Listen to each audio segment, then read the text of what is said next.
আল্লাহ রাসূল সাল্লাল্লাহু আলাইহি ওয়াসাল্লামকে আল্লাহ বললেন, ইয়া আইয়ুহার রাসূলু বাল্লিগ মা উনসিলা ইলাইক। নবী, কোরআনে যা নাযিল করেছি সব আপনি পৌঁছে দিন, কিছু গোপন রাখা যাবে না। এই কোরআনের কোনো কিছু বিশ্বনবী গোপন রেখেছে?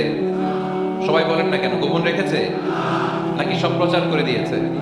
সব প্রচার করে দিয়েছে।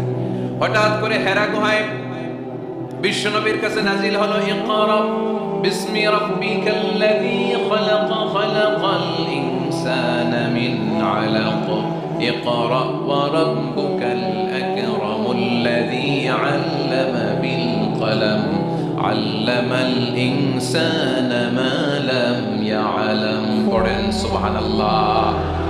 আল্লাহ নাজিল করলেন, নবী পড়ো, তোমার প্রভুর নামে যিনি সৃষ্টি করেছেন, তুমি যা জানতে না তা তোমার রব তোমারে শিখিয়েছেন, কলমের মাধ্যমে তোমাদেরকে জ্ঞান দিয়েছেন। সুবহানাল্লাহ। ইকরা বিসমি রাব্বিকাল্লাযী খালাক, read in the name of your Lord who has created। পড়ো তোমার প্রভুর নামে। কোরআনের প্রথম বাণী পড়ো। কোরআনের প্রথম বাণী কি? পড়ে পড়ে নিজের জীবন করতে হবে। নাজিল হলো ইকরা বিসমি রাব্বিকাল্লাযী খালাক, যা নাজিল হলো নবী প্রচার করে দিলেন।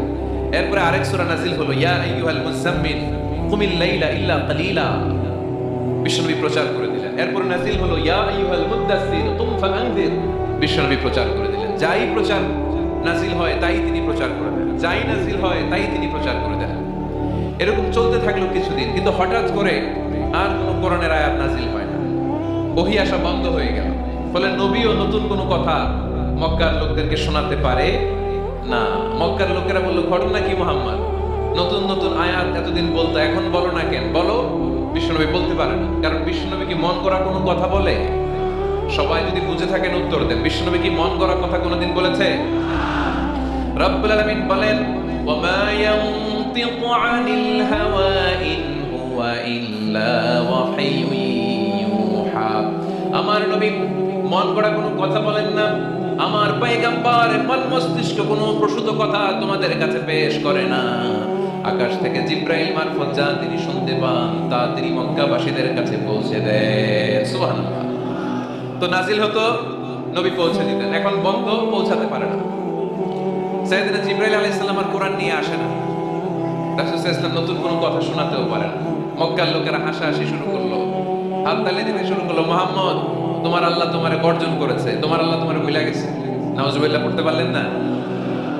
এটাই মক্কার লোকেরা, শোনো, মুহাম্মদের রব তো মুহাম্মদের ভুলে গেছে, মুহাম্মদের দিকে ফিরেও তাকায় না, আর নতুন কোনো আয়াত পাঠায় না। আবু লাহাবের স্ত্রী উম্মে জামিল বলতে শুরু করলো, ইন্না শাইতানাকা কাদ তারাক, মুহাম্মদ তোমার কাছে যে একটা শয়তান আসতো জিব্রাইল নামে, ওই শয়তানটা আর আসে না। না, নাউজুবিল্লাহ পড়েন। সবাই টিটকারি করে। এখন রাসূল সাল্লাল্লাহু আলাইহি ওয়াসাল্লাম কিছু বলতেও পারে না, কারণ তিনি তো মন গড়া কিছু বলেন না, যা নাজিল হয় তা পৌঁছে দেন। রাসূল সাল্লাল্লাহু আলাইহি ওয়াসাল্লাম খুব পেরেশান হয়ে গেলেন, চিন্তায় পড়ে গেলেন, হতাশ হয়ে গেলেন। আর মনে মনে ভাবলেন, কিরে, আমি কোনো ভুল করলাম না তো? আমার কোনো অন্যায় হয়ে গেল না তো? এত অপেক্ষা করতেছি, আকাশের দিকে তাকিয়ে আছি, নতুন আয়াত আসে না কেন? আমি কবে নতুন আয়াত শোনাবো? কোন তাফসিরে এসেছে 15 দিন, কোথাও এসেছে 25 দিন, 40 দিন, কোথাও এসেছে কয়েক মাস। আল্লাহ রাসূল সাল্লাল্লাহু আলাইহি ওয়াসাল্লামের কাছে কোরআনের আয়াত নাজিল করাকে বন্ধ রেখেছিল কে? নাজিল হয় না, তিনি কোরআনের আয়াত শোনাতেও পারেন না। আমরাও মাঝে মাঝে এরকম হতাশ হই, কিরে, ব্যবসা করলে লস, চাকরি হয় না, অসুস্থতা, মনে হয় আল্লাহ বোধহয় আমাদেরকে পছন্দ করে না। এরকম টেনশন আমাদেরও আছে না নাই? রাসূল সাল্লাল্লাহু আলাইহি ওয়াসাল্লাম যখন টেনশনে পড়ে গেলেন, আল্লাহ তাআলা এই সূরা নাযিল করার মধ্য দিয়ে আল্লাহ রাসূল সাল্লাল্লাহু আলাইহি ওয়াসাল্লামের টেনশন দূর করে দিলেন। চিল্লায় পড়েন সুবহানাল্লাহ।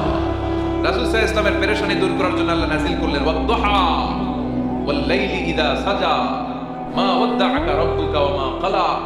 ওয়াদ-দুহা, আলোর শপথ, ওয়াল-লাইলি ইযা সাজা, নিঝুম নিস্তব্ধ রাতের শপথ। সুবহানাল্লাহ পড়েন। প্রথমে আল্লাহ দুইটা কসম কাটলেন। কয়টা? দুইটা। প্রথমে দোহা, প্রভাতের সূর্য কিরণের শপথ, আলোর শপথ। এরপরে অন্ধকারের শপথ কাটলেন।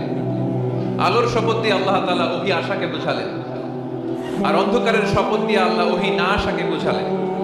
আল্লাহ বুঝাতে চাইলেন, নবী, সব সময় আলো থাকলে ভাল লাগে না। 24 ঘন্টায় যদি সূর্যের আলো, এখনো সূর্যের আলো, সকালেও সূর্যের আলো, খালি আলো আর আলো, ভাল লাগবে? কথা বলেন না কেন?